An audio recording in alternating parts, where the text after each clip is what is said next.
Ola, eu son Lois e isto é Un Minuto Azul. Hoxe imos falar dunha palabra moi mariñeira que é babor. Esta palabra procede do francés babord, que a súa vez procede do holandés bakboard. En holandés, bak significa parte de atrás e board significa borda. Así que a súa orixe está ligada a como se dirixían os barcos antigamente.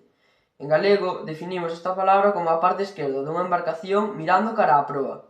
E tamén ten un antónimo moi usado no mundo da navegación que é estribor, que definímolo en galego como a parte dereita dunha embarcación mirando cara á proa. Noutros idiomas non se di igual, xa que en inglés dise port, en francés dise bâbord, en castelán dise babor e en portugués dise bombordo.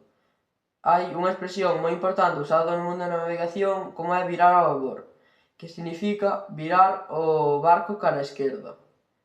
E esta é unha palabra moi usada en Rianxo. E ata aquí o Minuto Azul.